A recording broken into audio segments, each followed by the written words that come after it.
الرحمن الرحیم अस्सलाम वालेकुम दोस्तانو امید لرم تاسو برو جوړ او خوشاله وي او ژوند په مزوق به دوستانو سوات منور کې خواجه سره چې نوم عنایت الله عرف مینا او خودکشي کړې ده او بل خودکشي کړې ده دا ولې مجبوره شلو چې خودکشي د وجوهات څخه د خودکشي په د وجوهات څخه تاسو د واقعي نظام خبرول غواړم چینل مخه د سبسکرایب کړئ ټلویزیون د سوي چې موږ راتلونکي معلوماتي ویډیو تاسو ته استنه سم لاشي دوستانو موږ د معاشره کې د خواجه سره چې دغه ژوند ډیر زیات مشکل ډیر زیات نه او ظلم مسکی خود دغه عنایت الله عرف مینا خواجه سره څه مسله دغه ویلې د خودکشي وکړه دغه بو آیس کل آیس یو داسې نشاده چې 24 غنټه وسړه اخوي 2-3 میاشتې بعد سړه لیوانا کیه سړه مړ شي خود دغه لیودای لیوانا کړي او دغه بیا خودکشي وکړه اوس ماټم کې هم دراغلو چې دغه آیس کلو دوستانو د نشه یو لعنت د موږ د معاشري باندې نن یو سورې مخکې یو ځوان چې محمد زاده اگرای نوم هغه د نشه د خلاف هغه یو आवाज چت کړي او هغه نه بعد هغه هي شهید کړي دوستانو د آیس نشه نه د لعنت نه خپل وړه او د باره کې هغه مهم یو چلوي چې موږ وړه چې دی موږ بچی چې دی هیڅ چیز نه بچ شي د ګان نه د لعنت نه دی بچ شي د خواجه سره او د لاړه دغه بو آیس کول دغه شوق سره کول دغه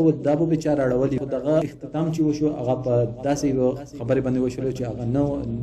چې نو شو چې دا چې دغه خیسته ژوند کول د معاشره دغه سیده دغه ظلم او زیاتی وړي پتن کوم او ظلم او زیاتی وایي دغه د ناشي شروع کړي خو اخر کې هغه انجام مرګ او د دنیا نه لاړلو موږ ته پکار ده چې موږ د معاشره نه خپل د معاشره نه د خپل معاشره خپل د معاشره د ناشي لعنت ختم کو دوستانو کوم نوې ویډیو مخه خوشی وي نو کمنټ سیکشن بل راځي هر ضروري والسلام